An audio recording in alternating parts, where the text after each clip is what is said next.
Assalamualaikum warahmatullahi wabarakatuh. Selamat pagi anak-anak hebat. Alhamdulillah. Pada minggu ini kita bertemu lagi di pelajaran IPS bersama Bu Elisa. Pada minggu ini, kalau minggu lalu Bu Elisa memberikan materi tentang keadaan lingkungan sekitar kalian, tentang tanah dan sebagainya. Pada minggu ini, Bu Elisa akan menjelaskan tentang keragaman ketampakan di permukaan bumi. Oke, tentu kalian tahu ya, ketika kita berada di suatu lingkungan, kita pernah melihat laut, pantai, gunung, pegunungan, sungai, danau, dan lain-lain. Ternyata itu merupakan bentuk dari ketampakan di permukaan bumi. Mari kita simak pembelajaran pada minggu ini bersama-sama. Nah, ketampakan alam yang ada di sekitar kita terdiri atas ketampakan alam yang ada di daratan dan perairan. Contoh ketampakan alam yang ada di daratan ada dataran tinggi, dataran rendah, pantai, tanjung, gunung, pegunungan. Sedangkan ketampakan alam yang ada di perairan ada sungai, danau, selat, dan laut. Untuk lebih jelasnya, mari kita simak slide selanjutnya. Nah, ini merupakan ketampakan alam yang ada di daratan. Yang pertama adalah dataran rendah. Dataran rendah merupakan bagian dari permukaan bumi dengan letak ketinggian 0 sampai 200 meter di atas permukaan laut. Nah, biasanya kalau dataran rendah ini identik dengan wilayah yang berudara panas seperti pesisir pantai atau laut. Pasti kalian sudah pernah ke pantai ya. Ketika kita ke pantai, pasti anginnya itu sepoi-sepoi, tapi memang udaranya itu bersifat panas. Itu karena apa? Karena letak ketinggiannya yang hanya 0 sampai 200 meter di atas permukaan laut. Jika tadi ada dataran rendah, sekarang kita berganti ke dataran tinggi. Dataran tinggi ini merupakan daerah datar yang memiliki ketinggian lebih dari 400 meter di atas permukaan laut. Nah, biasanya dataran tinggi ini dapat dimanfaatkan untuk perkebunan maupun tempat peristirahatan. Biasanya kalau kalian pergi ke daerah Kopeng, kemudian ada dataran tinggi di mana lagi ya?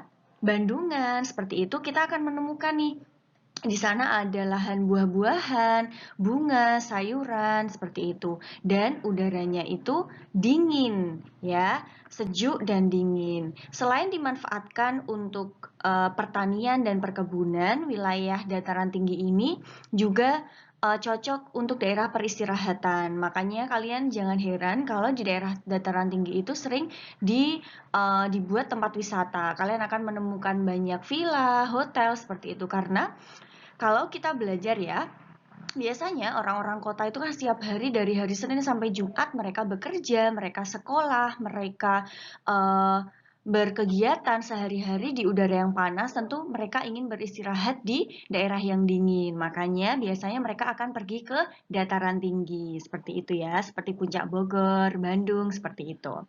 Nah, beberapa dataran tinggi di Indonesia antara lain ada Alas itu di Nagro Aceh Darussalam, dataran tinggi Kerinci ada di Sumatera Barat, kemudian Dieng di Jawa Tengah, Tengger di Jawa Timur, Bone Sulawesi Selatan, dan Minahasa. Kalau di tempat kita yang paling dekat itu dataran tinggi Dieng ya, di mana setiap tahunnya itu sering ada festival menyalakan lampion bersama seperti itu. Kapan-kapan kalau kalian ada waktu, kalian bisa main ke sana ya. Dan selanjutnya ada gunung. Nah, biasanya gunung ini juga dapat dijadikan sebagai tempat perkebunan, rekreasi atau olahraga. Juga berfungsi untuk melindungi dataran rendah dari angin besar. Lalu bedanya apa Bu gunung dan pegunungan? Jadi kalau pegunungan itu merupakan gunung yang berjejer-jejer. Jadi banyak, tidak hanya satu. Tapi kalau gunung itu hanya satu. Dan biasanya dia itu aktif dan tidak aktif. Bu, maksudnya apa aktif dan tidak aktif? Kalau gunung yang aktif berarti dia itu masih ada aktivitas di dalamnya atau suatu saat dia bisa saja meletus seperti Gunung Merapi, kemudian gunung mana lagi ya? Ada Gunung Agung di Bali seperti itu. Jadi kalau yang gunung sudah nonaktif atau tidak aktif lagi seperti yang ada di Gunung Tambora, dia itu sudah meletus pada tahun 1800-an dulu ya. Jadi memang dia sudah tidak, dia katakanlah sudah habis. Berbeda dengan anak Krakatau ya. Jadi kalau dulu Gunung Krakatau itu meletus, kemudian dia masih ada sisanya dan itu disebut sebagai anak Krakatau sekarang yang ada di wilayah di Selat Sunda ya, seperti itu. Dan itu masih berbahaya, masih ada aktivitas di dalamnya. Sedangkan kalau pegunungan itu adalah bagian dari daratan yang merupakan kumpulan deretan dari gunung dengan ketinggian 700 meter di atas permukaan laut. Gitu ya. Jadi tempatnya itu gunungnya tidak hanya satu, nah, tapi dia berjejer-jejer seperti itu ya. Ini ada beberapa contoh pegunungan yang ada di Indonesia. Ada pegunungan Dieng di Jawa Tengah, ada Sewu di daerah istimewa Yogyakarta, ada Squaner di Kalimantan Barat dan Kalimantan Tengah, Sionandaka ada di Sulawesi Utara, Utimbela di Gorontalo, Pompangi Sulawesi Tengah, dan Jayawijaya di Papua. Untuk sekedar informasi saja, jadi pegunungan Jayawijaya di Papua ini merupakan pegunungan yang salah satu pegunungan tertinggi di Indonesia. Jadi dia itu karena saking tingginya dia ada salju di atasnya. Luar biasa ya. Seperti itu. Mari kita lanjut ke slide berikutnya. Setelah kita belajar ketampakan alam di daratan, mari kita belajar tentang ketampakan alam yang ada di perairan. Yang pertama adalah pantai. Nah, pantai adalah daratan yang berbatasan dengan laut yang bermanfaat sebagai tempat pariwisata, perikanan, dan hutan bakau. Siapa yang belum pernah ke pantai? Pasti tidak ada ya, semuanya pasti sudah pernah ke pantai. Jadi pantai ini merupakan daerah yang panas dan biasanya dia itu tempat ini dimanfaatkan sebagai tempat pariwisata seperti itu. Dan ada aktivitas perikanan di dalamnya seperti nelayan yang mencari ikan, kemudian ada budidaya rumput laut, ada juga budidaya atau nelayan garam seperti itu. Dan selain itu ada juga hutan bakau. Nah, biasanya pantai ini identik dengan keindahan alam seperti itu karena dia itu kan berada di ujung, sedangkan apabila sudah ke tengah dia berbatasan dengan laut lepas seperti itu. Lanjut ya. Nah, ini adalah yang kedua, yaitu sungai. Sungai adalah aliran air yang besar dan memanjang yang mengalir secara terus-menerus dari hulu menuju hilir. Ingat ya, kalau hulu itu adalah sumbernya atau titiknya di mana dia berawal, menuju hilir. Hilir itu adalah muaranya atau tempat terakhirnya.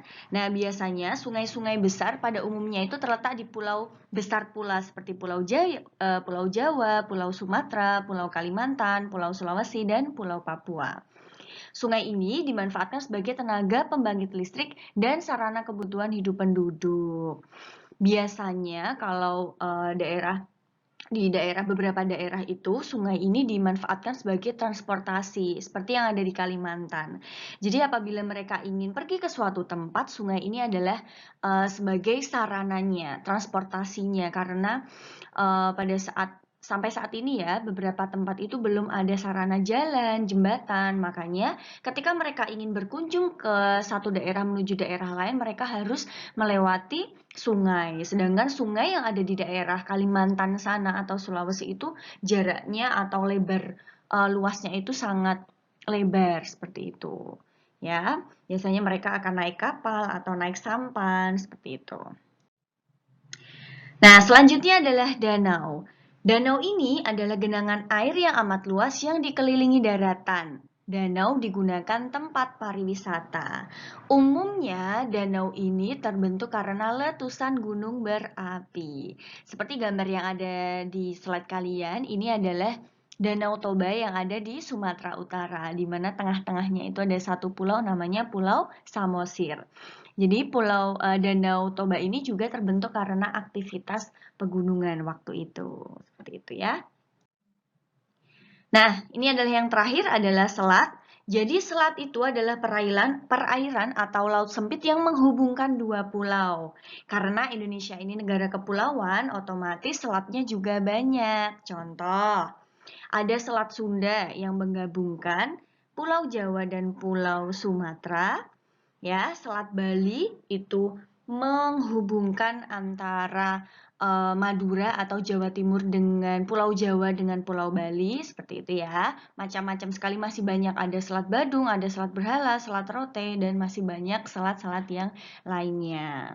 Kayak gitu. Biasanya ini juga digunakan untuk alat transportasi karena tidak semua orang itu ketika ingin berpindah ke suatu pulau mereka akan naik pesawat, tapi juga bisa naik kapal. Makanya selat ini sangat berfungsi untuk sarana penyeberangan dari pulau satu ke pulau yang lain.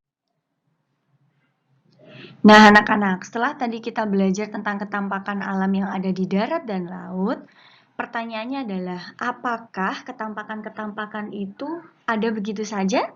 Apakah muncul begitu saja? Tentu jawabannya tidak.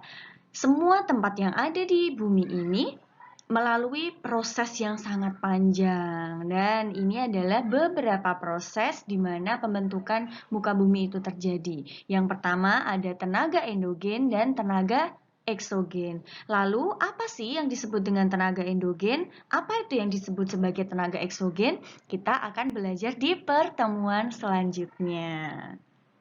Kalau begitu, usai sudah pertemuan IPS pada minggu ini, selamat belajar. Semoga kalian selalu sehat. Terima kasih.